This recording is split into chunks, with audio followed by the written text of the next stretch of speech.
No es la primera vez que Oroitus recuerda a Mari da Pena, María Francisca da Pena, aquí en Portugalete. Nació más o menos hace 100 años, en 1924, y murió en 1995. Entiendo que tendría unos 70 años y que murió hace 30. Bien, en mayo de 2017, dentro del programa que teníamos nosotros, memorialista, que se denominaba Recuperar un actor, un artista, hicimos un homenaje a Mari da Pena, ya que era una mujer represaliada y encarcelada también por el franquismo. En 1962 fue encarcelada, estuvo un par de años, y bueno, hicimos en mayo de 2017 hicimos un acto parecido, un poco más grande, porque en una conferencia, una relación de personas conocidas e importantes que hablaron de ella, y luego, eso fue un jueves, y luego un domingo fuimos en una especie de homenaje juntos con el grupo Los Barbies a la calle donde vivió en Portugalete, que era la calle Buenavista, en el número 6. Allí hicimos un acto muy bonito y se cantaron canciones, entre ellas Corazón Libre, que es una canción muy bonita. Ella pues fue una persona que le gustó mucho la pintura, los grabados y también el trabajar en la madera. Y en el año 1949, cuando se casó, vino a vivir a Portugalete. Era oriunda de Palencia, había vivido anteriormente de niña en Balmaseda, y cuando se casó vino a vivir a Portugalete. Después ya volvieron a las encartaciones y también por Bilbao. Pintó óleos, hizo grabados, talla en madera, como he dicho, y siempre comprometida políticamente con los trabajadores y las mujeres. Y tampoco me voy a extender más. Hoy, por segunda vez la recordamos con David Fuente, que hoy nos va a explicar muy bien, porque ha hecho un seguimiento final. Y lo que podemos decir, que también, ¿por qué ahora hablamos de ella? Pues porque afortunadamente en el Museo de Bellas Artes de Bilbao ahora hay parte de su obra que está estable ahí para verla. Gracias al empeño y a la colaboración de compañeras nuestras de Oroitus como Esther, Lola y Rosa, que fueron allí, se reunieron con gente del museo para hablar de Mari da Pena y decir, pues si es que hay una obra interesante, lo que pasa es que era una obra popular y estaba muy repartida, aunque no esté en salones de teatro. Bien.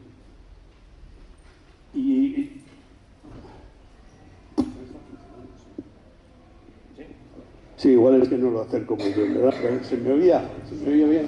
Bueno, más o menos, vale, pues perdón, y no me extiendo más, porque yo aquí no hago más que hacer este introito para empezar de alguna forma. El que nos va a hablar es David, y de David, bueno, se me ha olvidado, este es un cartel, en su día lo hicimos cuando en mayo de 1917 hicimos la primera vez hablar de Mari da Pena, y ahora es la segunda. Entonces, ahora es el que nos va a hablar es David. David Fuente nació en Bilbao en 1989, estudió licenciatura en Bellas Artes en la UPV de 2008 a 2013.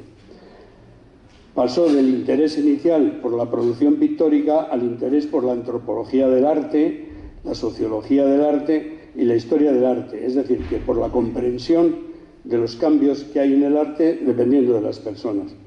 De 2014 a 2016 realiza un máster en Sociología Política en Ciudad de México para profundizar en las ciencias sociales y continúa allí compartiendo dicha investigación en varios congresos.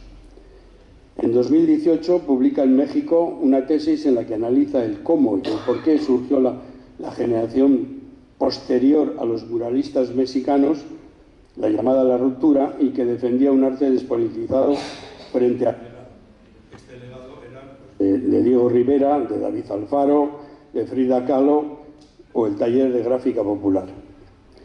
El libro, que se editó después de esta tesis, se titula La disputa de la ruptura con el muralismo, 1950-1970, lucha de clases en la rearticulación del campo artístico mexicano. Durante 2018 y 2019 ha sido becario de investigación en el Museo de Bellas Artes de Bilbao.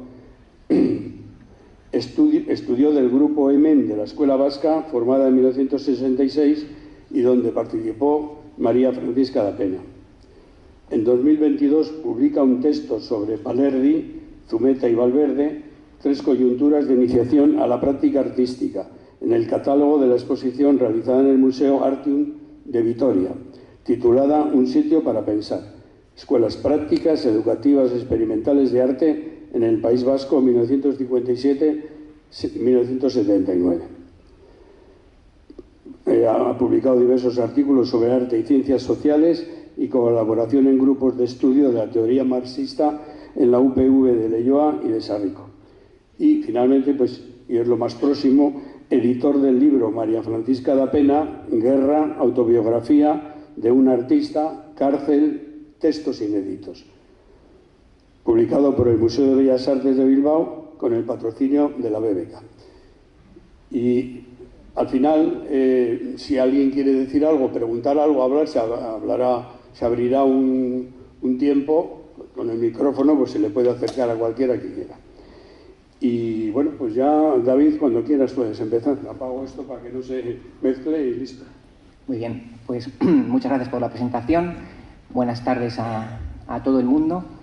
Primero agradecer a Oroitus la invitación de estar aquí compartiendo cuestiones sobre la vida y la obra y las aportaciones de María da Pena, y agradecerle a Oroitus esta invitación de ahora y también su trabajo incansable de todas las semanas, todos los días, todos los meses, todo el año, que es una labor muy, muy importante.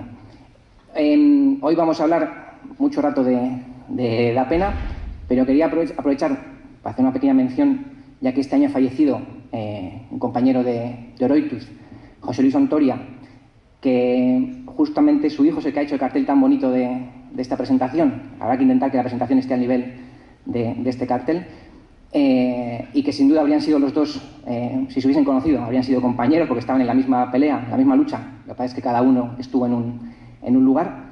Así que, dentro del agradecimiento a Oroitus, pues también recordar a un compañero que estuvo en Oroitus también organizando cosas como estas, iniciativas similares. Muy bien. Yo voy a hablaros fundamentalmente de María da Pena hasta el año más o menos 75 aproximadamente, porque habrá otra sesión dentro de unos meses donde va a hablar Enara Erachagorria, que ella está haciendo su tesis doctoral sobre María da Pena, y he hablado un poco con ella para no ser repetitivos en lo que yo aporte, lo que ella os comparta, y ella va a dedicarse más a toda la obra artística que produjo da Pena en los años 70, 80, 90, la parte cuando se fue a Nava de Ordunte. Así que yo me detendré antes, pero que sepáis que lo posterior, aunque también podemos hablar luego aquí en el turno de preguntas, pero va a estar resuelto en otra charla en unos meses. Bueno, vamos a comenzar. Esta exposición, lo que he hecho va a ser un resumen biográfico elemental para poner en común cuestiones sobre su vida, su contexto y su trabajo, y luego os hablaré un poco más en detalle sobre el libro que os ha mencionado, y que mi tarea ha sido, pues bueno, leer todos los manuscritos y todos los textos mecanografiados, miles de páginas que ella escribió fundamentalmente desde el 66 hasta los años 90, y elegir una serie de textos muy significativos que eran inéditos para su publicación, que está teniendo una recepción muy positiva, muy entusiasta. Y la presentación va a ser eso, hablar un poco de las cuestiones fundamentales de su vida y obra hasta el 75. Por aquí hay gente que la habéis conocido, gente que la ha conocido coyunturalmente en un momento de su vida. Pues vamos a intentar dibujar el mapa completo. También hay gente que no lo ha conocido nunca. Vamos a intentar dibujar el mapa más o menos completo, por lo menos hasta los años 70. De sus orígenes, que sepáis que ella nació en Barruelo de Santullán, al norte de Palencia. De allí era su padre. Su padre y su hermano, los dos eran del Partido Socialista, con cargos en la comarca. El tío fue asesinado después de la Revolución del 34, la Revolución de Asturias. Ese evento es algo que ya vivió Da Pena en su infancia, cuando tenía 10 años, 10, 11 años. Y el padre fue ya represaliado desde entonces, poco después del alzamiento y después de la victoria del levantamiento fascista. Que sepáis que en su casa pues tenían dos bustos de Galán y de García Hernández, estos dos tenientes que proclamaron la República unos meses antes de que en el 31 fuese proclamada y que fueron después ejecutados, y que eran pues dos mártires para todo republicano de la época. Ahí tenían los dos bustos de yeso en la casa de Barruelo de Santullán, que fueron saqueados cuando la Falange, después del golpe, asaltó la casa, ¿no? Bueno, pues fueron asaltados la vivienda y saqueada la casa y bloqueadas las cuentas del banco, en fin. Bien, esta foto es un homenaje al tío de Da Pena, ya con el Frente Popular en el 36, allí mismo en Barruelo. Claro, ¿cómo acaba Da Pena inserta en el contexto vasco? Pues es justo a raíz de la guerra civil, del golpe de Estado. Ella estaba con su hermano mayor estudiando los dos en Santander cuando se produjo. Al padre, a la madre y a la hermana pequeña les pidió en Barruelo. En ese momento era muy incierto. Ya sabéis que en Palencia fue nada más se produjo el alzamiento, Palencia cayó en manos sublevadas. Pero el norte de Barruelo, toda esta zona minera, no fue inmediatamente. Es un proceso complejo. Se enviaron desde el mismo ayuntamiento gente a Palencia para ver qué había ocurrido. Bueno, esa gente que fue a Palencia no regresó. El padre vio que la cosa estaba muy complicada, entonces inmediatamente fue a recoger a Da Pena y el hermano mayor a Santander y los llevó a Balmaseda, que era donde estaba la familia materna, la abuela materna. Y después regresó de nuevo, todo esto pasando días y a través del monte y escuchando disparos. Cuando volvió a Barruelo, ya la Falange había asaltado la casa y la madre de Da Pena y la hija pequeña habían conseguido cruzar con ayuda de unas republicanas el monte y habían llegado a Balmaseda. Total, que ya desde el 36, desde el otoño del 36, confluyen todos en Balmaseda. Y bueno, pues Da Pena pasa de ese contexto del Frente Popular al contexto de posguerra, teniendo pues eso, un padre ateo, culto, que tenía una fábrica de productos químicos, de productos de droguería, una persona pues eso, culta y avanzada para la época, de la cual obviamente bebió intelectualmente Da Pena, y el entorno pues era un entorno muy conservador. Esta es la cartilla de racionamiento. Por cierto, el archivo de María Francisca Da Pena está desde hace... ahora mismo se ha presentado en el Museo de Bellas Artes, pero está allí, y contiene todo tipo de documentación de ella, desde, por ejemplo, esta cartilla de racionamiento. Ya veis que está firmada por Bernardo Da Pena, no tengo puntero, creo, sí. Y hay fotos de ella desde los años 40 hasta los años 80, documentación, en fin, todo el material que hace falta para poder hacer una investigación sobre su vida y obra. Muy bien. Y este es el contexto en el que ella se vio súbitamente completamente ajeno a lo que aquello en lo que ella había sido criada en casa, ¿no? Da Pena empieza a pintar a inicios de los años 40. Es interesante en ese sentido, aquí la tenéis de muy joven, con amigas, prima. Es interesante que ella, incluso antes de empezar a pintar, había empezado a escribir, porque la faceta de escritora de ella había pasado un poco desapercibida. Da Pena había publicado las memorias de la cárcel en 1978, el libro Señor juez, soy presa de Franco. Antes había publicado o había participado en un libro titulado 17 poetas de Bilbao. Ella era uno de esos 17. Y posteriormente publicó un libro, Vida y muerte enfrentadas, en los años 80. Pero debajo de estas 3 publicaciones había un mar de textos, de poesías, novelas, cuentos, relatos, reflexiones, podríamos considerar ensayos, una enorme cantidad de textos interesantísimos que, bueno, justo de eso, una selección de eso es en lo que consiste el libro. Entonces, la faceta de escritura, la faceta literaria, la empezó a desarrollar tan tempranamente como la de pintora, incluso ligeramente antes, porque empezó a hacer un diario de posguerra desde el año 37, donde fue contando lo que iba ocurriendo y cómo ella iba percibiendo lo que allí sucedía. Entonces, bueno, de esos dibujos tempranos se conservan todavía algunas pequeñas obras de los primeros ensayos.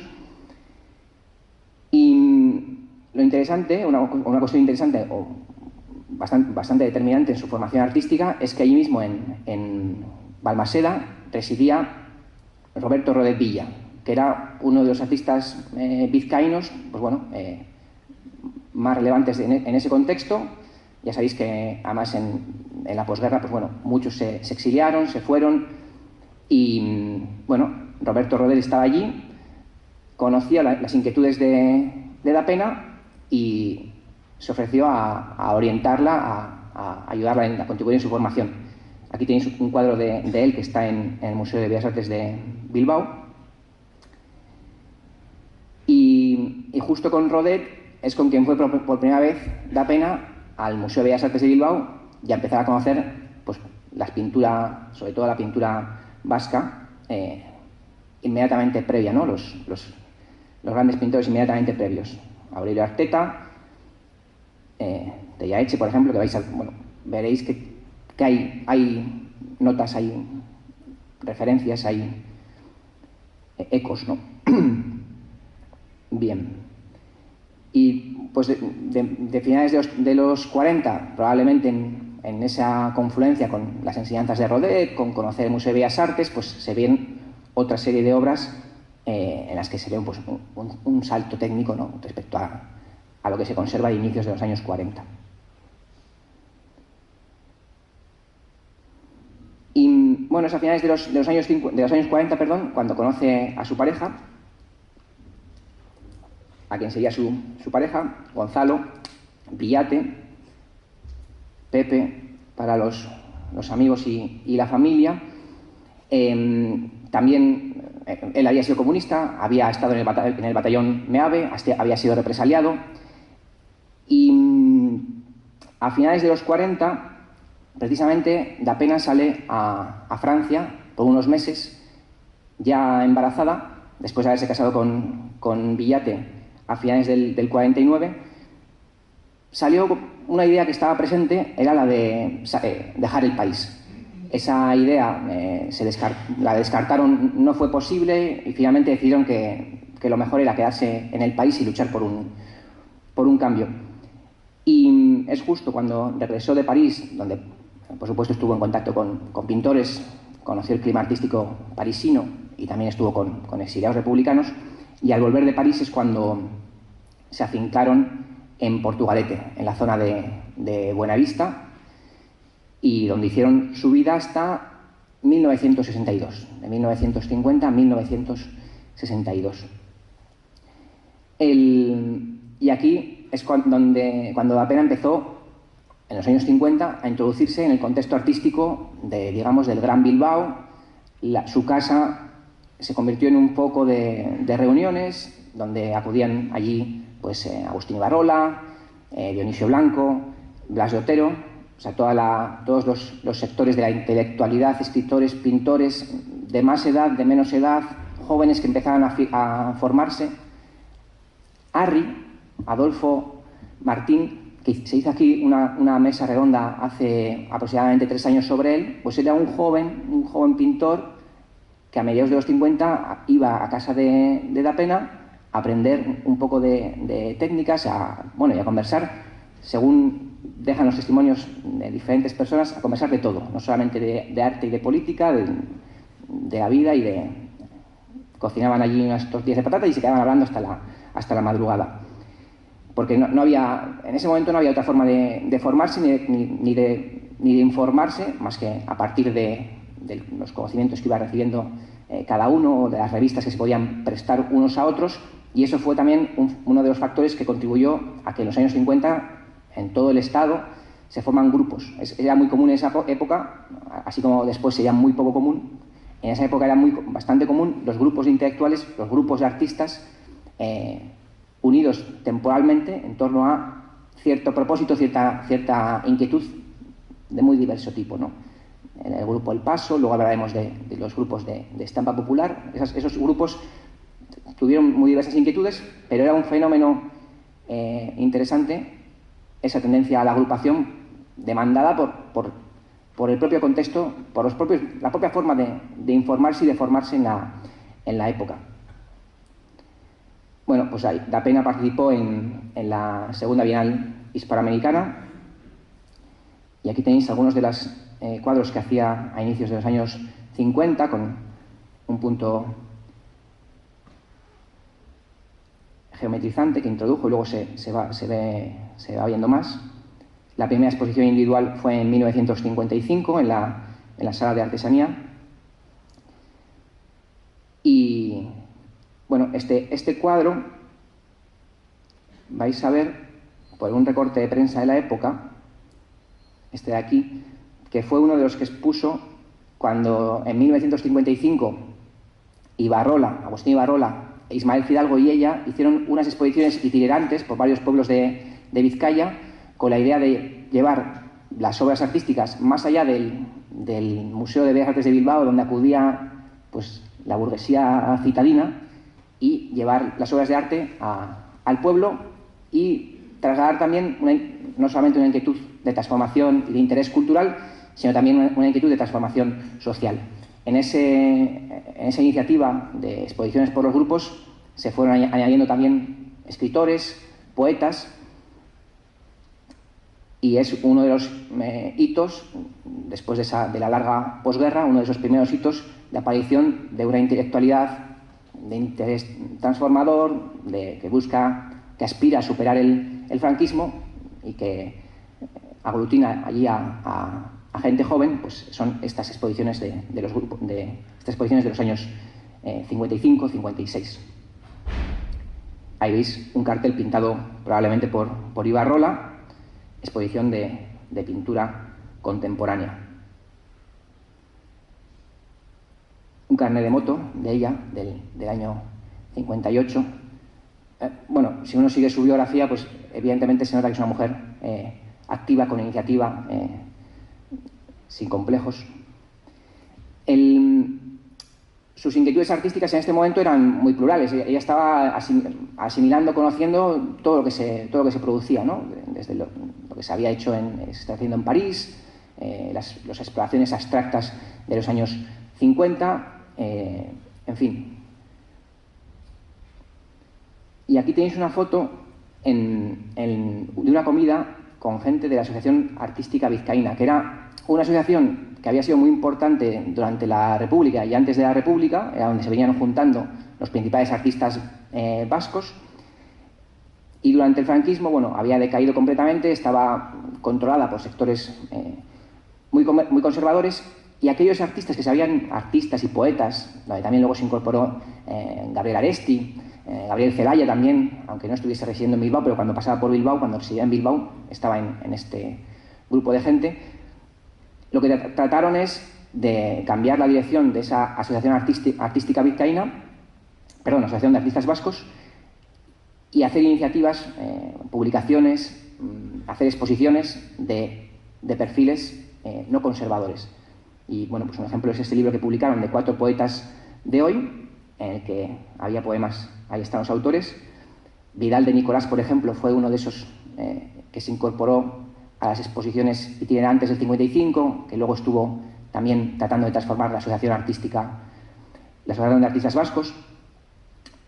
Y aquí en este libro de los 4 poetas, 4 artistas hicieron retrato de los respectivos 4 poetas. Bueno, pues esta publicación, por ejemplo, inspiró a Oteiza para hacer una equivalente, pero con 4 poetas vascos, que bueno, que posteriormente sería censurada, pero la cuestión es que la labor que estaban haciendo esos artistas, poetas, escritores, combinada con trabajadores industriales y trabajadores de todo tipo con interés cultural, porque eso es lo que empezaba a ocurrir en ese momento, que los artistas, sectores de la cultura se dan cuenta de que la clase obrera activa, juntando con sus aportaciones desde el mundo de la poesía, de la cultura, esa combinación entre huelgas de obreros y tareas culturales era muy potente.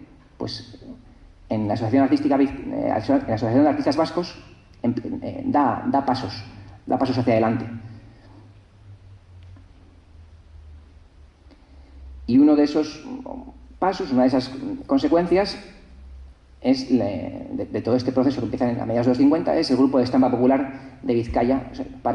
Esto se funda en el 62. Ya Ibarrola, como sabéis, Ibarrola había estado en París un tiempo, había estado en Equipo 57, que es un grupo que se fundó, que produjo principalmente obra en el extranjero y luego estuvo haciendo una exposición itinerante por Europa con obras abstractas en las que, bueno, buscaban efectos visuales por la superposición de planos de color.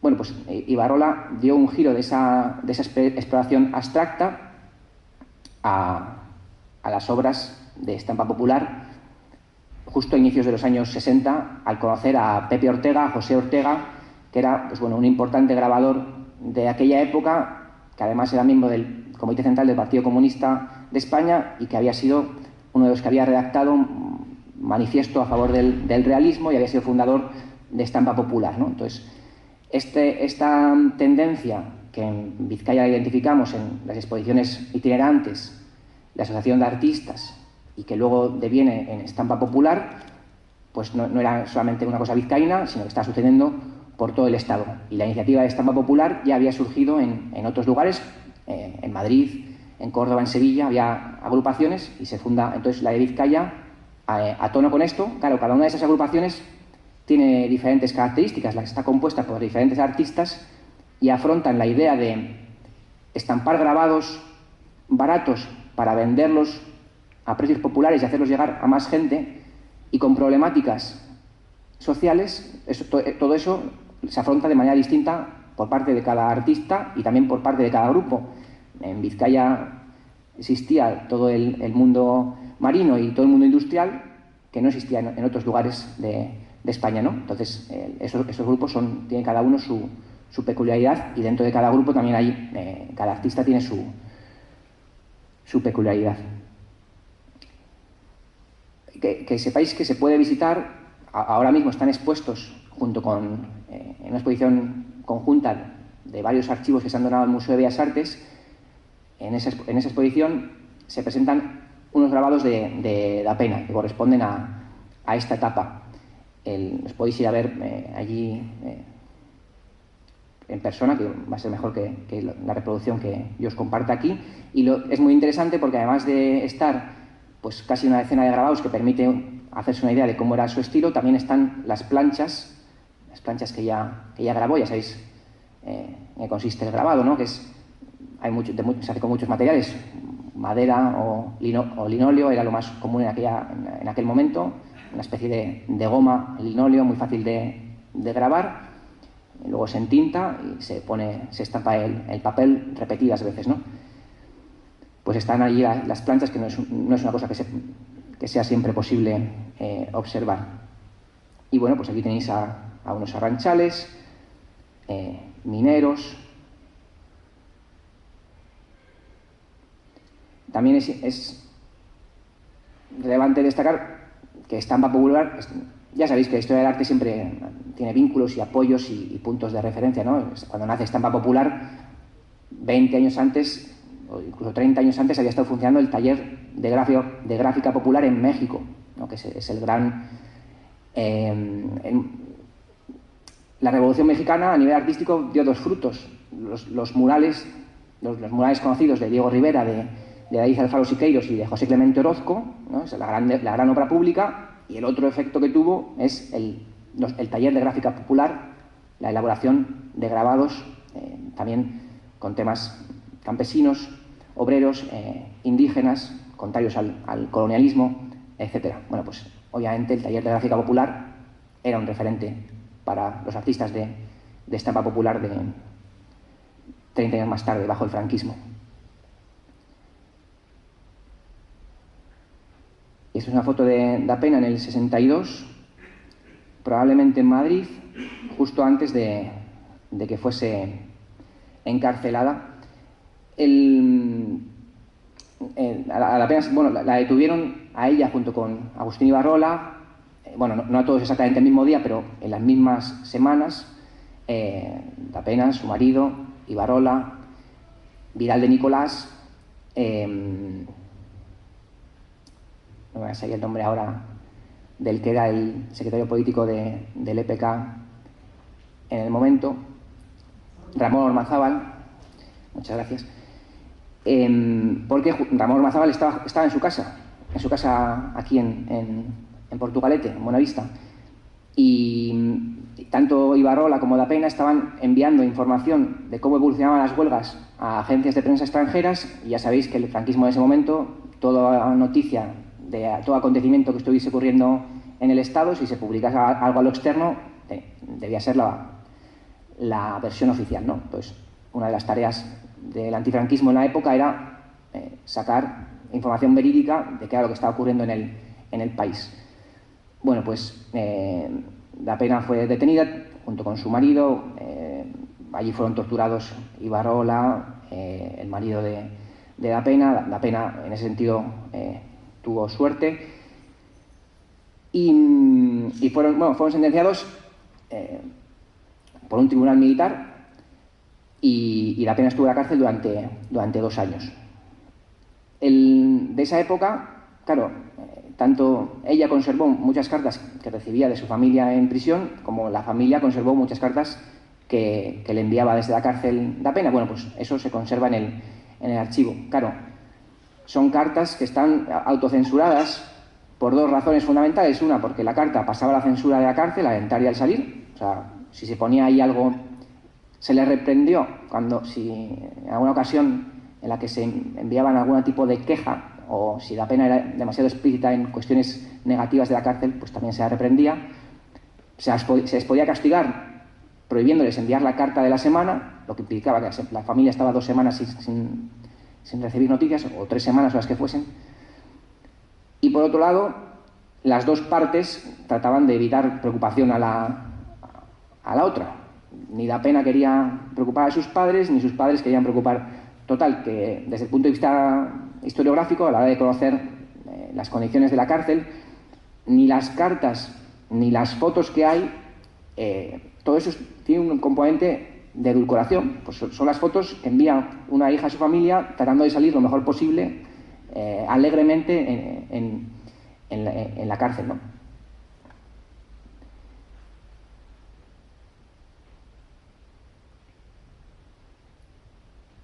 Bueno, este decorado, por ejemplo, lo pintó ella, y la vocación literaria de Da Pena está está constantemente. Se ve desde esos cuadernos, ese diario de posguerra del año 36, y por ejemplo en un fragmento de carta que dirigió a los hijos en aquel momento. Están aquí los 2 y espero que me dejáis leerlos, si no ya es tarde. Es muy bonito. Da Pena pintó este decorado navideño. Bueno, ella pintaba lo que le pedían las monjas, y ya que podía hacer algo vinculado a su trabajo allí, pues lo hacía, ¿no? Entonces pintó aquel decorado navideño y ahí veis a un muchacho con 2 estrellitas asomando los ojos a través de, bueno, en principio podía ser el pesebre, ¿no?, mirando a la mula, pero en una carta escrita por Da Pena decía lo siguiente, ¿no? Queridos hijos, cada día que pasa es mayor mi ansiedad por teneros.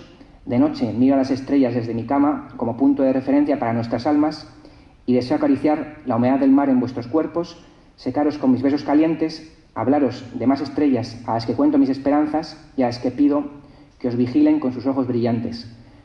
Porque yo lo mismo puedo llegar un lunes que un martes, pero de la noche del lunes a la mañana del martes pueden los hombres poner una noche muy larga, como en los cuentos.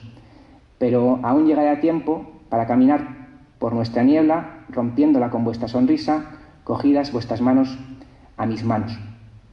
Es un fragmento de una carta de agosto del 62. Y bueno, Da Pena pasó por varias cárceles. Cuando acabó en Alcalá de Henares, que fue donde estuvo la mayor parte del tiempo, pues la situación era un poco más favorable. Incluso dejaron un rincón para pintar. Para conocer, bueno, su experiencia en la cárcel, pues lo más adecuado es leer eso, Señor Juez, y aquí hay otra parte también de textos vinculados a la cuestión de la cárcel. Pero vamos, en las ventas el trato fue pésimo. Ya vais a ver aquí cómo eran las monjas autoritarias, salvo había alguna también decente. Había también parásitos en los colchones, en fin, una situación muy penosa. Uno de los cuadros vinculados a la estancia en la cárcel es este que está en el Museo Artium, pintado allí en el 62. Y entre los grabados que hay, que se pueden ver en el Museo de Bellas Artes de Bilbao, pues hay también grabados vinculados a la etapa de la cárcel. Por las cartas sabemos que en la cárcel también hizo grabados. Le pedía a sus padres tablillas, le pidió las gubias, todo esto en Alcalá, en el último tramo de la cárcel. Le pidió más lienzos, se le acababa un color, le pedía más colores, en fin. Esa parte sí podemos reconstruirla a partir de las cartas. Este es el certificado de liberación condicional. Y aquí una foto de ella, un poco desenfocada, pero a la salida de la cárcel en Alcalá de Henares, ¿no? Con el taxista de Balmaseda, el padre y los 2 hijos. Y, bueno, pues un cuadro de finales de los 60, con la familia ya reunida, cuando salió también Gonzalo en el 65. De esa época, en el 66 es cuando se funda los grupos de la Escuela Vasca, y Da Pena participó en el grupo EMEN, que es el grupo vizcaíno. Los grupos de la Escuela Vasca en parte bebían de todo trayectoria previa. Los principales organizadores habían sido Oteiza e Ibarrola, y el proyecto de aquellos grupos era hacer una exposición con el grupo Gaur, con los de Donosti, en Donosti. Después Gaur y Emen exponían juntos en Vizcaya.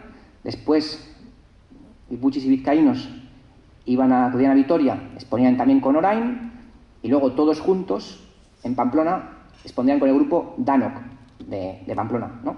Entonces, Gaur, Emen, Orain, Danok. Hoy, aquí, ahora, todos. Esos nombres son de Oteiza. Ese proyecto se desbarató por el camino porque los grupos de artistas tenían diferentes inquietudes. El grupo de Emen tenía un peso mayor, pues, antifranquista, con una idea más asamblearia, más abierta, en el que pudiesen entrar muy diferentes tipos de artistas, y así lo hicieron, era un grupo grande. Y en cambio el grupo de Orain, el grupo Alavés, lo que concebía era un grupo de los artistas más de vanguardia, en el que no se incluyesen, pues, pintores paisajistas o otros artistas similares. De hecho, en Vitoria, pues, vetaron la participación de algunos artistas o de la mayoría de artistas de Emen. Ahí hubo polémicas, y en Pamplona se llevaron las obras a Pamplona, Pero bueno, la cuestión de Vitoria ya despertó fuertes tensiones entre los grupos, y aunque la obra llegó a Pamplona, como lo que pedía Oteiza no era simplemente hacer una exposición de artistas, sino una macroexposición con también libros, herramientas de labranza, trajes vascos, un pasacalle, el franquismo dijo que nada, que eso quedaba bloqueado, que o solo la exposición o nada, y quedó en nada. Que ese fue para Oteiza el gran fracaso del conjunto de los artistas vascos, que no consiguieron terminar de ponerse de acuerdo, porque era un hecho que los artistas vascos estaban participando en exposiciones internacionales relevantes, y Oteiza decía, bueno, vamos a organizar esto. Si somos una fuerza que nos está empleando, que el franquismo nos lleva a exposiciones, vamos a emplear esta fuerza por nosotros mismos.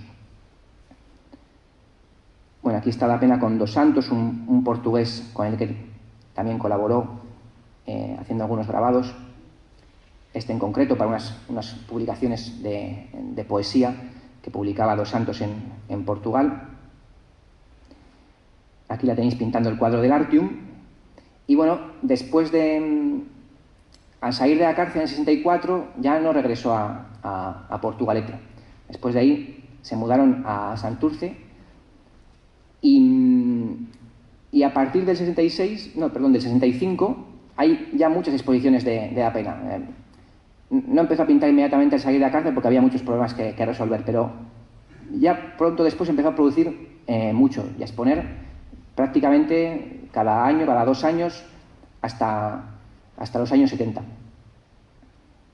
Entonces aquí tenéis exposiciones en Santander, en la Sala Miqueldi, allí con una exposición. En general solían ser exposiciones de grabados y óleos. Principalmente pintura. La escultura trabajó más a partir de los años 70, y Enara os podrá compartir en más detalle. Este grabado es con el que participó en el grupo Emen de la Escuela Vasca, y se conserva en el Museo de Navarra, porque como aquellas obras de los artistas llegaron a Pamplona, algunos de ellos fueron a retirarlas, o otras personas que pasaban por allí la retiraron, pero quedó obra allí perdida, de artistas de Vitoria, de artistas de Vizcaya, y está esta obra de Da Pena allí en propiedad del museo, porque cuando una cosa está ya varias décadas en un lugar, se convierte en propiedad. También está la obra de Andreu Uriarte, un artista de Durango que también está en el grupo Emen, y fotografías de un artista de Vitoria. Bueno, aquí tenéis a Da Pena en el 67 con uno de los hijos en París, de nuevo a tomar contacto con el arte parisino y a tener conversaciones con sectores del exilio. Hizo un grabado de Elche que, bueno, causó algunos interrogatorios por parte de la policía en la época, porque se vendió, y ese dinero se empleó para tareas de cajas de resistencia, tareas vinculadas al Partido Comunista de España, y varias personas fueron interrogadas a las que se les encontraba este grabado. Se les interrogó a ver si lo habían comprado y por cuánto, ¿no? Ahí lo que la versión que tenía que decir es que se lo había regalado Da Pena, ¿no? Pero hay una carta de Da Pena a Lidia Falcón diciéndole: ¿te puedes creer que a cada persona que le encuentran un grabado le preguntan si ha sido comprado o no? Aquí un grabado de Allende, una exposición del 75 y una exposición del 83 en la que también ya se incluyen esculturas en madera. La portada del libro Señor Juez, publicado en el 78, aquí ella presentando el libro,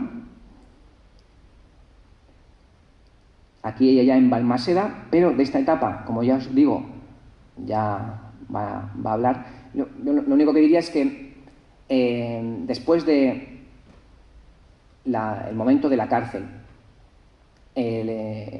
Da pena fue volviendo a su cabeza una idea que en realidad venía de más atrás, que era la idea de regresar al pueblo, ¿no? Por un tiempo estuvo peleando por estar en el centro artístico y en las batallas políticas del momento, pero bueno, el cúmulo de golpes había sido tal que ya fue decidiendo volcarse más en la cuestión artística y replegarse al campo. Eso nunca era total, porque en Balmaseda también había un grupo de gente joven con iniciativas culturales y también escribió una obra de teatro sobre León Felipe y no dejó de escribir, no dejó de tener también vínculos con sectores que tenían iniciativas culturales, pero bueno, ya era eso, ni siquiera en Balmaseda, era en Nava d'Ordunte, un pueblo cercano de Balmaseda, muy distinto de cuando estaba en Portugalete, con la intelectualidad de la margen izquierda de la ría, ¿no? y ese frenesí. Y bueno, aquí una caricatura de la época, un poco expresando ese distanciamiento, y el libro de Vida y Muerte enfrentadas, Mujeres de la Vida, publicado en los años 80, a mediados. Claro, por ejemplo, los textos de esta publicación son muy distintos que El señor juez y otros textos de los años, sobre todo, segunda mitad de los 60 y años 70. Aquí son más figuras. La protagonista suele ser una mujer que está en una historia en la que hay siempre un poco indefinida, un poco abstracta, que recibe diferentes golpes, que no sabe a dónde va, que la situación es incierta. O sea, es un poco un reflejo, en mi opinión, de la etapa en la que está atravesando la propia Da Pena, ¿no? Y, como digo, de las producciones artísticas de los años 70, 80 se hablará en Ara. Yo solamente decir que si antes había estado más vinculada a cuestiones de los trabajadores, todos esos grabados que habéis visto de los arranchales y demás, pues el foco se dirige más hacia la naturaleza y combinada también con cuestiones de fantasía o cuestiones oníricas y demás. Y con esto hemos hecho un repaso elemental de su vida, y entonces os voy a contar un poco en qué consiste esta publicación o qué contenido tiene el libro.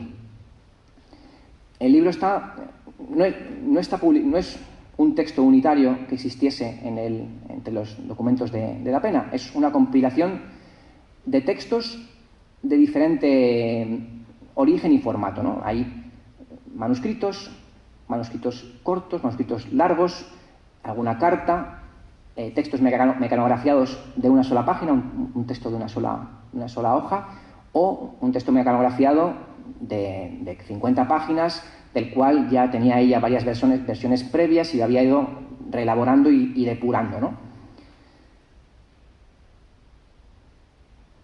El libro está dividido en tres secciones. La primera sección es guerra, entonces incluye textos que están vinculados a las inmediatas fechas previas a la guerra misma y la posguerra.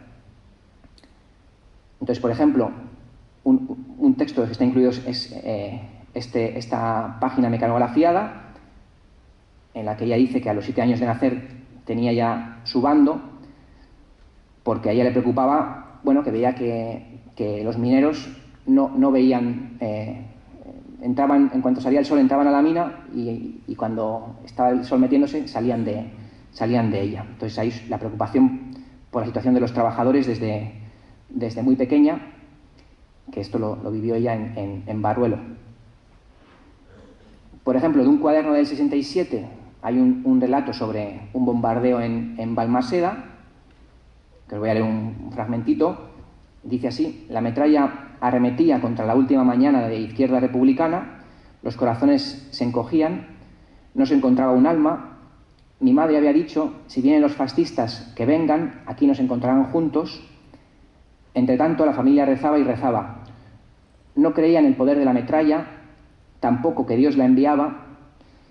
Cuando un obús se clavó en la pared del piano sin explotar, vieron la mano de Dios sangrando, preservándoles del mal.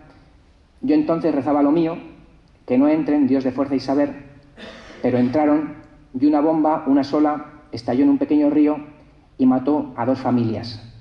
No me rehice. Bueno, ya de niña todavía fue creyente por un tiempo. El texto fundamental de esta primera parte sobre la guerra es el cuadernillo de una joven de posguerra, del cual, pues es un texto del cual había muchas versiones. Ella lo había retrabajado varias veces, incluso grabó de su propia voz la versión final, se grabó durante 1 hora, leyéndola en voz alta, se grabó en los años 80. O sea, esto es un texto que está vinculado a unos manuscritos de finales de los años 30, inicios de los 40, que ella retrabaja a principios de los años 70 y que luego se graba a mediados de los años 80, incluso ilustra con dibujos de mediados de los años 80 ese texto. Es un texto que le acompañó toda su vida. Pues bueno, pues ese texto ya se puede leer. Y por ejemplo, está esta reflexión en él, ¿no? Pertenezco a una familia de vencidos y saqueados, con un padre sin aparecer, habiendo concluido los frentes del norte. Claro, yo no os he dicho, pero el padre estuvo en Cantabria, en Santander, y bueno, cuando fue Santander tomado en agosto del 37, tuvo dificultades para volver, finalmente apareció, porque bueno, se escondió en el monte, pero finalmente llegó, y después de que llegase fue detenido, ¿no? Y pasó varios años en la cárcel. Bueno, y en este trance en el que el padre todavía no había vuelto y ya había terminado la guerra en el frente del norte, dice: de momento tengo una edad que no la necesita nadie, me considero carga. Eso también se lo digo a mi madre y ella sale de no sé dónde para abrazarme. Siento la impresión de ser abrazada por alas y le digo que ella es mi ángel de la guarda, sin túnica brocada, sin cuerpo bien cebado de pan celestial. Ella es mi ángel despavorido que zurce agujeros de nuestra ropa y cocina un plato de pursalda. Tú sí que eres un ángel, madre, el de la estampita es filfa. Y bueno, tengo unos audios, os voy a poner un audio para que escuchéis a ella misma leyendo de su propia voz ese texto. Aquí explica ella por qué se decide a escribir este texto. Ahí, no vamos a poder. Ayuda técnica. No vamos a poder. Si no, luego nos ayuda no sé por qué está aquí. Es que esto no es un PowerPoint, es otro programa y no me deja. Bueno, ese diario de una joven de posguerra, pues aquí veis en formato manuscrito, anotaba al margen abajo el día. O sea, de este diario de posguerra tenemos un manuscrito, 3 textos mecanografiados de diferente nivel de acabado, y todo eso, una selección de eso es lo que está aquí publicado. La segunda parte es una autobiografía de ella, es el texto fundamental es ella misma contando cómo se introdujo en el mundo del arte de Vizcaya. Y no sé si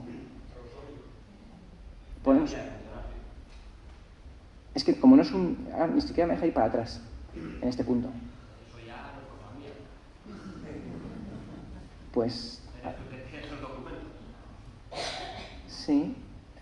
¿Y qué pasa?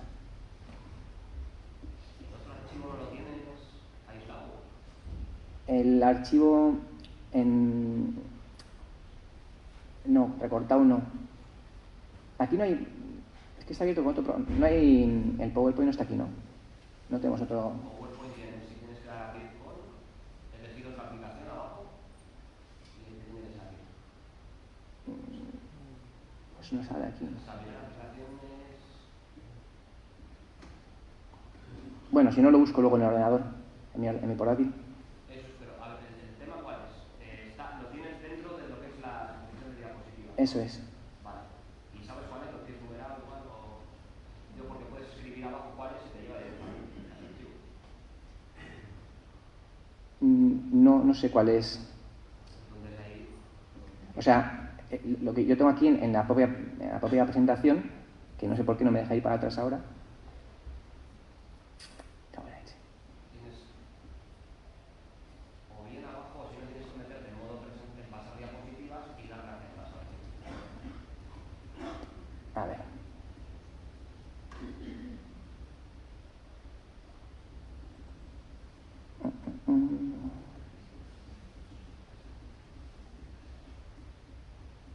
A Gabriel Aresti, cómo fueron las discusiones en la Asociación de Artistas, cómo fueron las exposiciones de los grupos en el 55. Y esto es muy interesante porque nosotros hasta ahora teníamos un libro de Ibarrola, Pintor Maldito, en el que le habían entrevistado y había explicado todo esto.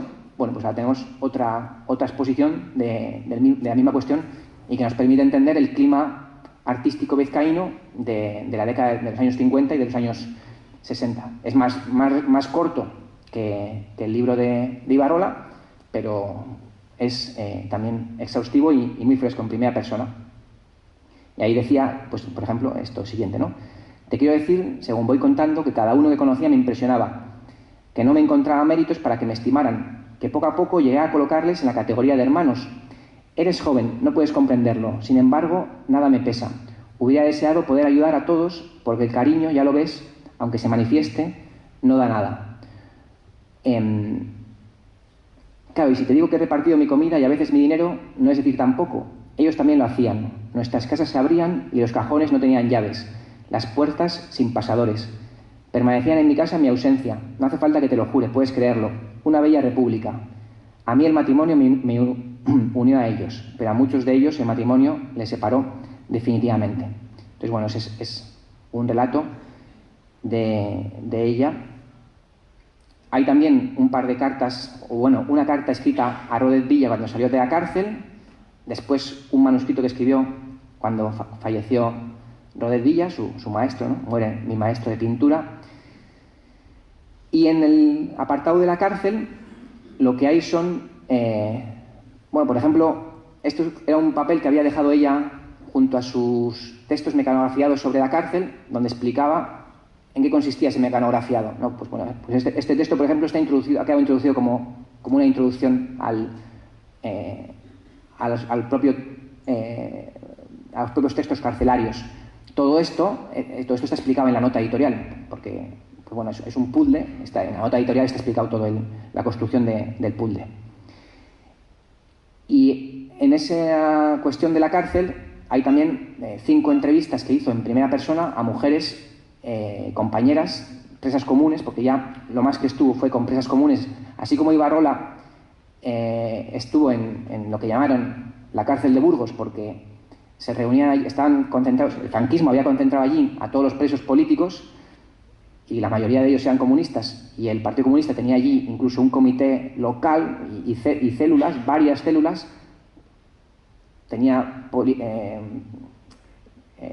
carceleros confidentes, pero al mismo tiempo el franquismo tenía constancia de buena parte de esto, porque bueno, a mí me ha tocado consultar el archivo del Partido Comunista de España y los documentos de la policía, y la policía en sus informes también sabía de las células y de quiénes eran buena parte de las personas que estaban vinculados al PC, ¿no? Bueno, pues toda esta estructura compleja de espionaje mutuo y de vigilancia mutua entre el franquismo y el PC, eso no existía prácticamente en Alcalá de Henares cuando la pena estuvo, porque 4 años antes sí había habido un grupo de mujeres presas organizado, pero en el momento en que estuvo la pena prácticamente no.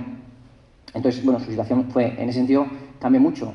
Ibarrola tenían grupos de debate, de formación, y la pena en ese sentido estaba mucho más sola. Bueno, pues a ella le preocupó mucho en la cárcel la situación de las presas comunes, porque se vio de golpe con gente que estaba ahí en la cárcel, no porque fuese mala persona, sino por una sociedad tremendamente opresiva, que trataba a las mujeres pobres, las conducía a situaciones extremas, y cuando acababan en la prostitución o en un pequeño hurto o abortaban, pues eso las conducía a la cárcel, ¿no?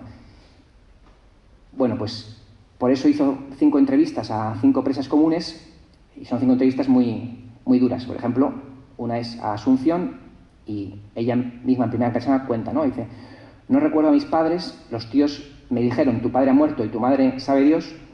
La casa de mis tíos era más o menos como la de mis padres, faltaba de todo, aunque en aquellos tiempos bastante poco sabía yo de lo que existía en el mundo y de lo que carecíamos los pobres.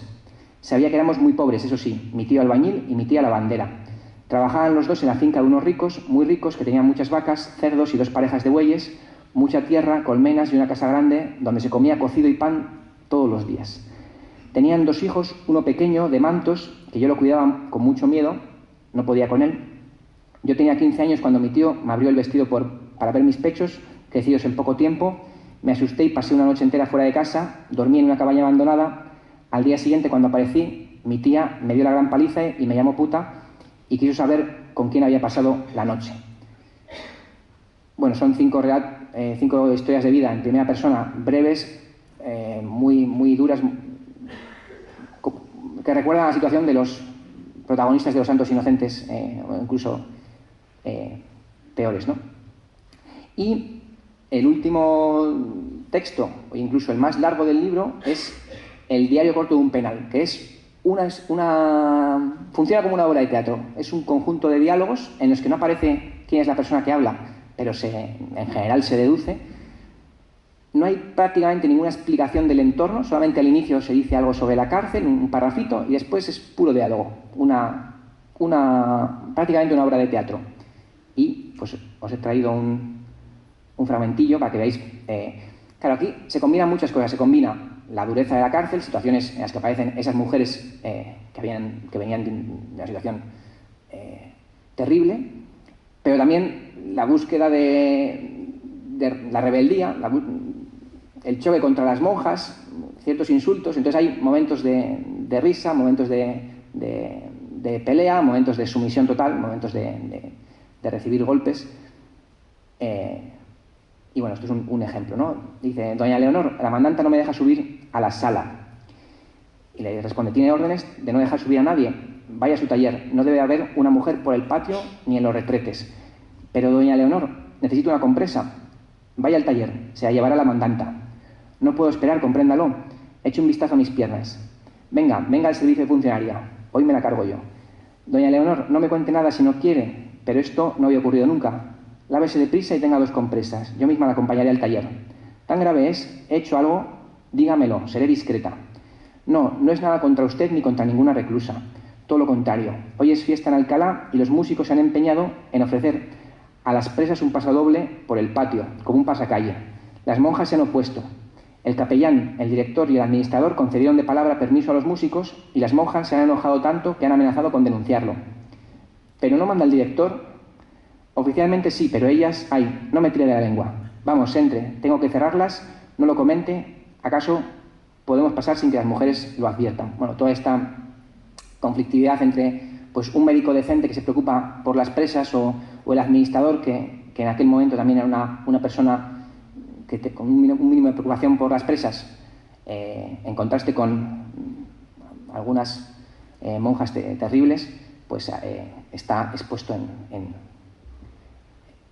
Y bueno, otras escenas están, por ejemplo: me mataré, lo juro, doña Asunción, me mataré. Yo no puedo soportar 50 días en la celda solo por haber mirado a un hombre. A mí me gustan los hombres, no soy tortillera como las monjas. Cállese, por Dios, los ingleses la están oyendo, las va a aterrar. Mejor, así se irán enterando de que las pobres hermanitas solo tienen corazón para sus amiguitas, que son ellas las que nos castigan para poder aumentar nuestras condenas. Claro, ellas trabajaban para las monjas. O sea, lo que producían, las monjas lo comercializaban. Ay, 50 días por mirar a un hombre. Yo entre rejas y él subido a un tejado. Ni siquiera recuerdo su cara, doña Asunción. No creo en Dios, no creo en nada. Ni siquiera el señor capellán me ha defendido. Es un muñeco en manos de esas hijas de zorra. Bueno, os vais a divertir. Hace poco una persona que lo ha leído me dijo que que había llorado y se había reído con el texto, las 2 cosas. Y que qué mujer. Así que, bueno, pues por eso en las imágenes del museo en las que se difunde el libro aparecen, pues eso, veis manuscritos, veis imágenes de texto mecanografiado, porque haciendo referencia a eso, a ese puzzle, a ese mar de escritos en el cual simplemente un poco de lo mejor se ha seleccionado. Ahí, ya digo que hay incluso novelas entre esos documentos. Y para cerrar, os voy a leer esta frase que apareció en una entrevista en el 75, y que aquí está un poco desmontada y no voy a poder leerla. Pero sí, porque un poco me la sé y lo deduzco. En la entrevista que hicieron en el 75, ella estaba hablando sobre su vida y sobre, bueno, por qué se iba a Nava y demás, y cuáles eran sus inquietudes del momento. Y decía ella, ¿qué importa el que yo claudicase o no? Lo importante es que venga otro detrás a echármelo en cara. Lo importante es que alguien conserve pura la lealtad hacia el arte y la practique mientras pueda y luego suceda otro. Y así hasta que las cosas sean como deben ser. Lo importante es que exista alguien que sostenga la llama hasta entonces. Bueno, hay que sostener muchas llamas en esta sociedad y lo maravilloso es que se mantienen sin apagarse. Todos sabemos que es así. Lo que importa no es esa o aquella persona, sino esa llama.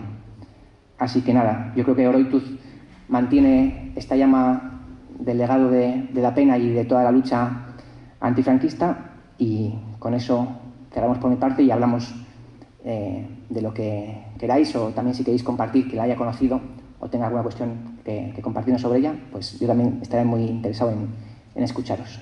Muchas gracias.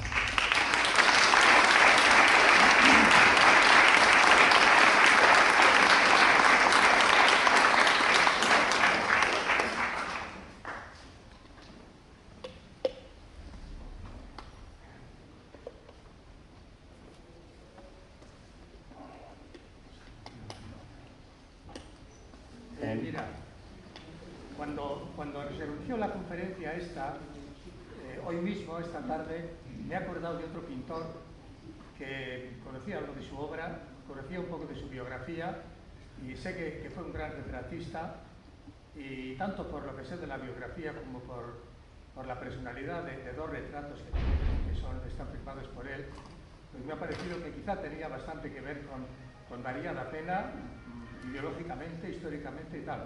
Me refiero a Ciriaco Párraga Pacorra, y me gustaría saber si tuvo alguna relación con María Da Pena, si nos podías explicar algo de esto.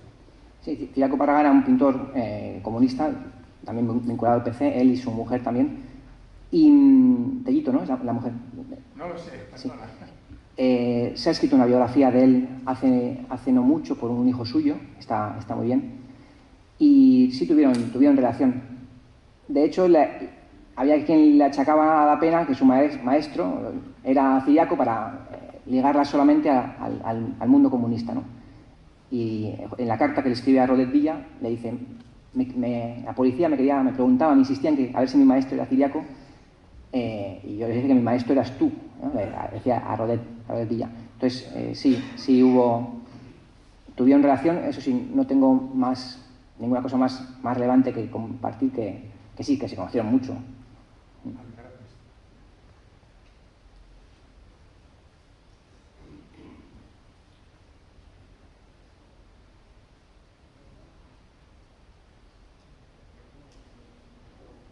Has citado la estancia en Santurce. ¿Puedes contar algo al respecto? Sí, pues en Santurce se mudaron de Portugalete a Santurce. Da Pena no quería volver a Portugalete. Pensaba que la cuestión de la detención tenía que ver con alguna delación de algún vecino, de alguien de allí. No le gustaba la idea de volver, le traía también mal recuerdo porque además fue detenida allí ella y su marido de madrugada. Eso está contado por ella en el libro Señor Juez. Uno de los hijos se despertó, el pequeño se quedó dormido, y bueno, toda aquella escena debía ser muy dura, y no quiso volver a la misma casa. Por eso se fueron a Santurce, se movieron. Y sí, de Santurce, pues ella se fue vinculando a una serie de jóvenes artistas, poetas. Se fue distanciando un poco de Ibarrola y compañía, y formó también en un momento de Levantes la Sala Arteta, que la abrió ella. Ella esperaba sostenerla colectivamente junto con estos jóvenes artistas y otras personas del entorno. Envió muchísimas cartas cuando abrió esa galería para hacer una exposición colectiva con muchos artistas de toda España, incluso algún extranjero, y ahí se evidenciaba bueno, pues, todo el contacto que tenía ella con gente de Portugal, de todo el Estado, de Inglaterra también. Pero esa galería duró nada más 4 meses, hizo 2 exposiciones, no hubo forma de sostenerla, no hubo un compromiso del conjunto de artistas como para sostenerla. Y yo creo, seguramente ese fracaso en la galería a mediados de los 70 fue un remate de los que condujo a irse a Nava, porque después del cierre, ese verano, fueron a pasar unas vacaciones pues justo por la zona esa de Burgos, del norte de Burgos, lindando con Balmaseda. Les gustó el lugar y la idea de trasladarse a ese lugar ahí quedó fijada ya, en el año 70, ¿no? Aunque se mudan en el 75, pero bueno, la casa la empiezan a construir, yo no recuerdo ahora si es en el 72, pero bueno, ya la decisión ya está tomada ahí, se puede decir unos 5 años después de salir de la cárcel. Y eso es lo que compartiría. Que igual uno de los hijos se anima a compartir más.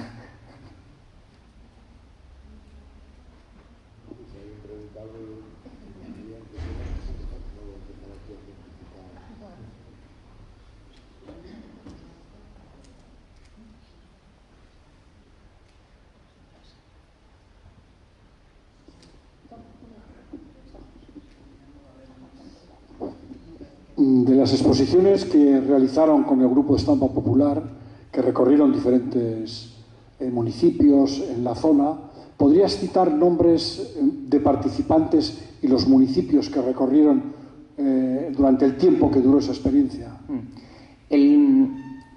Las exposiciones por los grupos no fueron de Estampa Popular, Estampa Popular se funda en el 62, expone una vez en Donosti y unos meses más tarde, o sea, la exposición creo que fue en marzo, unos meses más tarde son detenidos 2 de los integrantes fundamentales, que son Ibarrola y Da Pena, y el grupo queda desarticulado. Ahí estaban Ibarrola, Da Pena, Dionisio Blanco, y en el catálogo aparecen poemas de Blas de Otero y un texto yo creo que de Jiménez Pericás, yo creo. Entonces, lo del año 55 es previo, no existía todavía Estampa Popular, no existía ni siquiera en otros lugares del Estado. Los grupos de Estampa Popular empiezan a fundarse, yo creo que el primero en el 59 o 60, ahora no recuerdo exactamente, pero por ahí. Los del 55 son unas exposiciones por los pueblos realizadas por iniciativa de Agustín Ibarrola, Ismael Fidalgo y Da Pena. Gente que se vinculó, los artistas eran ellos 3, y eso lo dice ella misma en la autobiografía, cuando dice que había ido conociendo a personas, que había una inquietud por hacer algo, pero que solamente ellos 3 se lanzaron a esta exposición. Eso sí, por el camino se juntó otra mucha sectores también, poetas, escritores, otros pero pintores. Solamente expusieron ellos 3, y expusieron en Musquiz, en Durango, en Las Arenas, en Baracaldo, y que yo recuerdo ahora de memoria eso. De todos modos, como no sé si está ya disponible online bueno, eso es que yo recuerdo ahora fue en Vizcaya solamente. Pero no lo del 55 no es Estampa Popular. Se les suele llamar las exposiciones por los pueblos. Las exposiciones por los pueblos.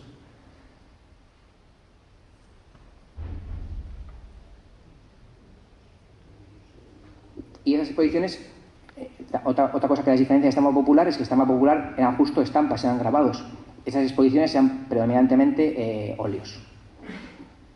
Uy, perdón, otra pregunta. Bueno, antes de nada, que conste que no soy ningún experto de arte, soy un aficionado que me gusta ir a museos y nada más, que conste que no voy aquí de erudito porque no lo soy.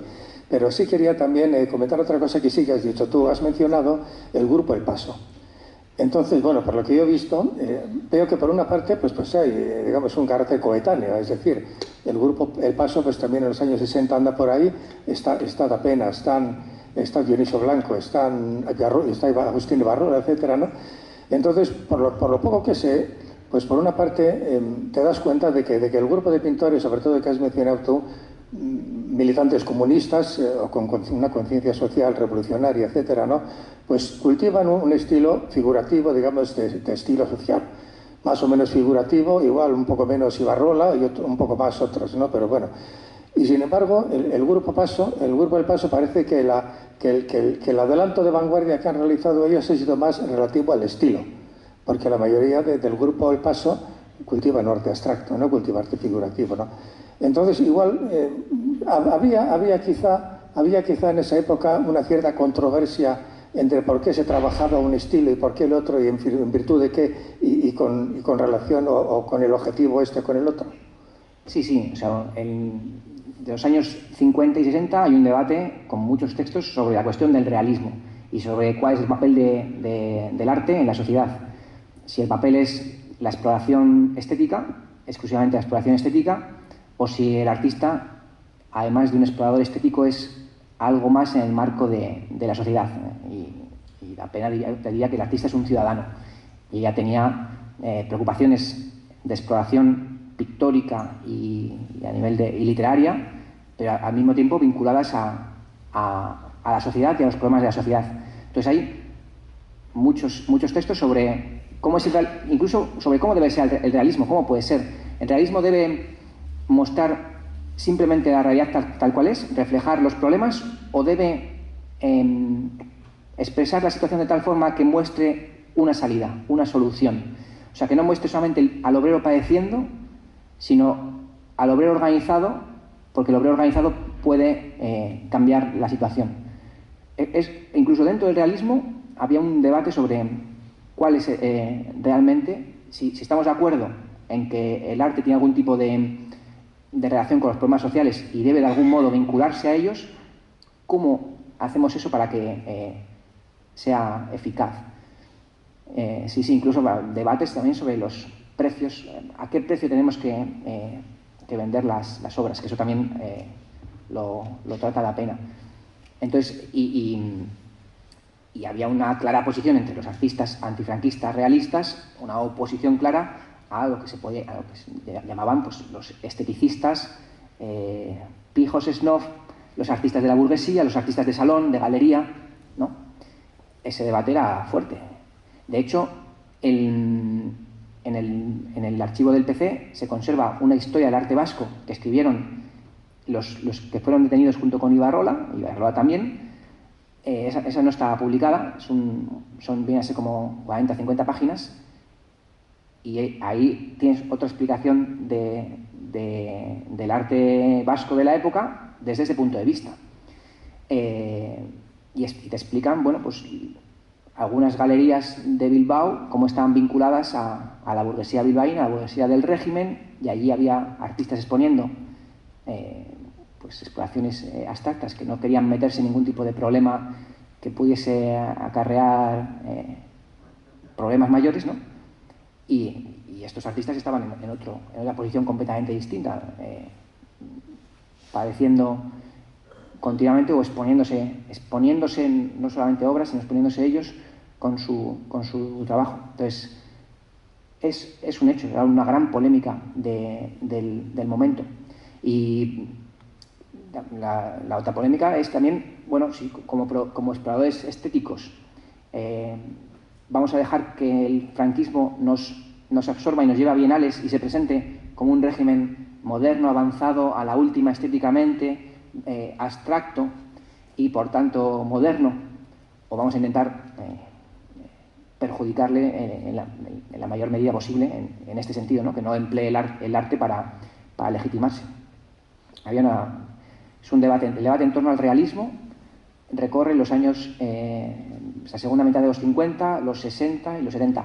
No es solamente pictórico, también surgen los poetas, Blas de Otero, Gabriel Celaya, la poesía realista, surge en esta época. Y de la misma forma podemos ver que declina igual en los 70, 75, con la transición, cuando algunos celebran que ya se ha superado el franquismo y todo lo que viene es fiesta, las viejas luchas del pasado ya no tienen sentido, eso era una cosa de otra época, y vemos que declina esta posición de los artistas vinculados a la lucha social y política, decae después. No, por supuesto no decae de manera absoluta, ¿no? Pero los cantautores, los grandes cantautores van desapareciendo, siendo cada vez menos, o se van envejeciendo, y aparecen, pues bueno, canciones sobre otros temas más... otros temas. Bueno, pero eso, los dos grandes hitos del siglo XX en los cuales se puede comprobar que los artistas se vinculan fuertemente al compromiso social y político son la República y el momento de finales de los 50, los años 60, en el antifranquismo. Esos son los grandes hitos. Esos hitos fluctúan con las tensiones en la sociedad, ha ocurrido en todas las sociedades capitalistas, sucederá también en la nuestra. Cuando vino la crisis económica, la última, la de 2008, pues también ha habido más escritores que han escrito sobre pues, los desahucios, los problemas de... Este movimiento se... Y ese es uno de los momentos muy importantes, con muchas reflexiones, muchas publicaciones sobre qué es el realismo y qué debe hacer el arte realista y cómo puede ser el arte realista. Perdona, dos cuestiones más para completar y que me perdonen haber intervenido varias veces. Tiene contactos con Ángela Figuera, María da Pena, por un lado. Después, ¿podrían emparentarse estos movimientos no solo de grupos del estampa popular, sino los que tú has señalado de pintores más próximos aquí, en las itinerantes, con las misiones pedagógicas y el criterio republicano de llevar el arte a los pueblos y a la gente que no tenía acceso, etcétera, o son suposiciones? Lo de Ángela Figuera, a ver si Gaisca sabe, yo no sé. Y la conexión con la República, esa idea, sí, desde luego. Esa voluntad de llevar el arte al pueblo, esa voluntad republicana de trascender, de que la cultura no quede en salones para una minoría, esa convicción republicana, desde luego que en Da Pena, Ibarrola y demás tiene continuidad, no es casual ni...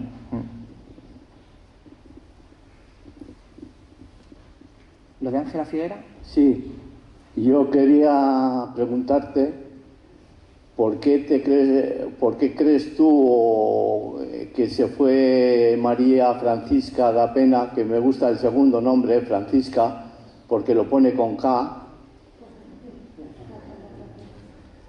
¿Por qué fue al Valle de Mena precisamente? Eso, fueron para allá por unas vacaciones. En el verano del 70, ella, la idea de buscar un lugar en el campo, ya lo sabemos por cartas, porque hay un momento en que en los años 65, 66, 64 y 65, cuando todavía está el marido en la cárcel, y ella le dice que está mirando casas, pero que está barajando la opción de, bueno, oye, ¿y si dejamos Santurce y nos vamos al campo ya? Y el marido decía, no, a ti te conviene como artista, si nos retiramos es más problemático. Bueno, esa conversación, esa inquietud ya aparecía en cartas de los años, mediados de los años 60, al salir de la cárcel. El lugar donde ir al campo, el lugar atractivo donde descubren ese lugar y les parece un sitio bonito donde apartarse, es en el verano del 70, en unas vacaciones. Y a partir de ahí, un poco después, compran el terreno y empiezan a construir la casa, bueno, pues con el propio marido es el que pone allí su trabajo. Es que te iba a añadir que yo soy de allí y entonces hasta los 70 no se pudo vivir allí normalmente. O sea, la represión después de la guerra fue tan brutal que se hizo inhabitable. He visto una foto en Balmaseda con B en el Valle de Mena, para que te hagas una idea, en los carteles de tráfico pone Balmaseda con V. Y entonces te quiero decir que sigue siendo tan brutal, ya solapada, ¿no? Pero que te quiero decir que el Valle de Mena fue brutalmente castigado por luchar con la milicia vasca o con el gobierno vasco, ¿no? Y el Maquis también actuó por allí, y eso quería decir. Muchas gracias. Sí, sé que se ha publicado un libro hace no mucho sobre toda esta zona. Sí, de toda la represión de las merindades. Que había muy poca población, pero que fue reprimida un porcentaje muy alto. Fue tremendo, sí. Gracias.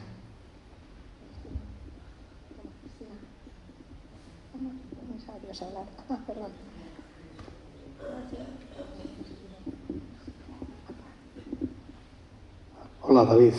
Buenas tardes. En los grandes movimientos culturales de los años 50, los años 60, la represión era brutal. Tú has mencionado, bueno, esas corrientes artísticas, realistas y no realistas, y funcionaba de una manera muy cruel la censura.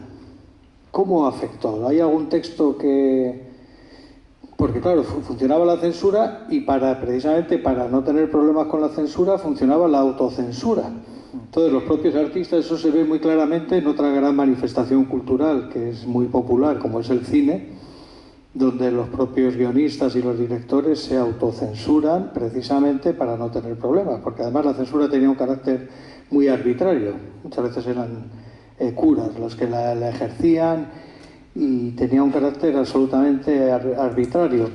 ¿Hay alguna constancia de que María da Pena habló de este tema? Sí, claro, ella bajo la censura, directa o indirecta, vivió hasta el 77, ¿no?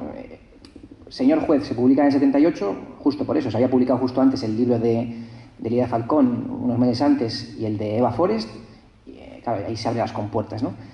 El texto suyo, sus reflexiones sobre la posguerra, trabajadas en torno al 40, en el 70 y en el 80, y que quedaron finalmente en un cajón, ahora están aquí, pero eso tenía que quedar, no podía salir de casa, y ella, mucho de lo que escribía, sabía que no podía. Por eso muchos de esos textos muy potentes, críticos y muy interesantes, que describen con crudeza la situación, nunca se publicaron, y ahora se puede consultar algunos.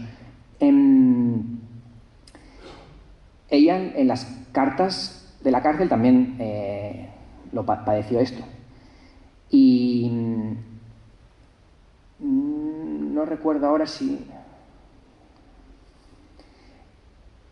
En el libro, por ejemplo, de 17 poetas de Bilbao, ese libro que fue censurado al inicio, después se permitió la venta, pero ese libro ni siquiera tiene nada especialmente polémico.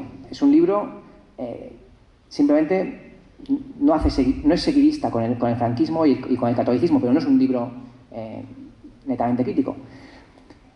Pero así como o sea, la Pena convivió en todo momento con la censura, pero una reflexión así explícita de ella, no recuerdo ahora mismo.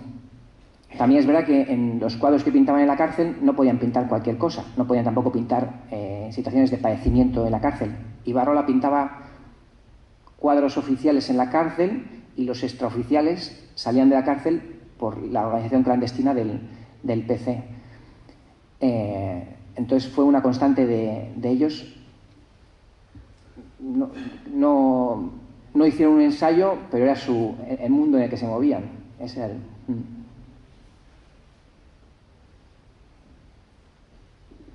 Bueno, igual es hora de ir acabando, ¿no, David? Te estamos cansando. No, Podríamos seguir mucho tiempo, ¿no?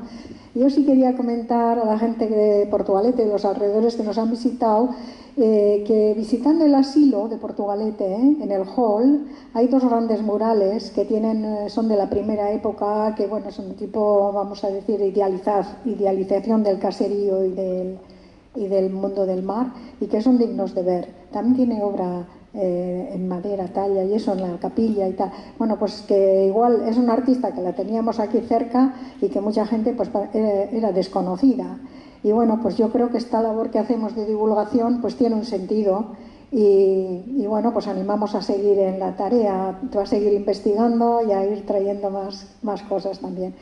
Y bueno, esperamos que en septiembre, no sé si será, es que en septiembre pasa que no se puede anunciar en la agenda, pero bueno, si no es en septiembre será en octubre la conferencia de tu compañera también, de Enara Iratzagorria, que nos presentará los temas que haya encontrado para la tesis.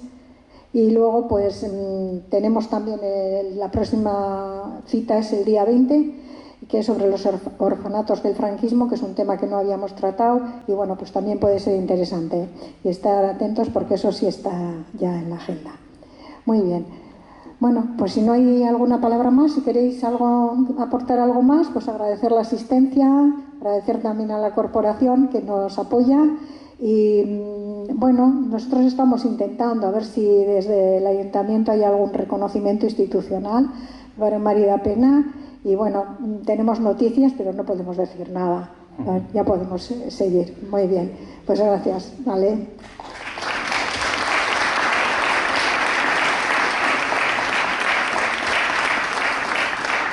Que he traído 13 ejemplares, no